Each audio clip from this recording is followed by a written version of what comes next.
Current transformer ratio क्या होता है? तो करंट रेशियो वो अनुपात होता है जो यह बताता है कि करंट ट्रांसफार्मर की प्राइमरी वाइंडिंग में कितना करंट फ्लो कर रहा है और उसके क्रॉसपॉन्डिंग हमें सेकेंडरी वाइंडिंग में हमें कितना करंट मिल रहा है।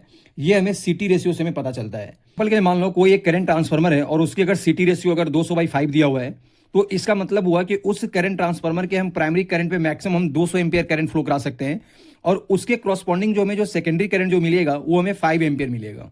नॉर्मली जो सीटी होते हैं उनका या तो सेकेंडरी करंट या तो 5 एम्पियर होते हैं या तो 1 एम्पियर होता है। सेकेंडरी करंट जो निकालने का जो फॉर्मूला जो होता है वो होता है हमारा primary current into secondary rated upon primary rated. अब एग्जांपल के लिए मान लो कोई एक सिटी है, उसका जो रेशियो है वो है 200/5 और उस सिटी में जो हम प्राइमरी करंट जो हम फ्लो करा रहे हैं वो हम 80 एम्पियर दे रहे हैं, तो हमें सेकेंडरी करंट हमें कितना मिलेगा। अब इसे हम कैलकुलेट करते हैं। तो सेकेंडरी करंट इक्वल टू कितना हो जाएगा, प्राइमरी करंट कितना हमारा फ्लो कर रहा है तो 80 एम्पियर, तो हमने 80 लिख दिया। और सेकेंडरी रेटेड कितनी इसका है, 5 है इस सिटी का। और प्राइमरी रेटेड कितना है मैक्सिमम 200, तो 5 डिवाइडेड बाई 200 कर दिया। यानी जो हमारा जो सेकेंडरी करंट कितना आएगा हमारा 2 एम्पियर आएगा।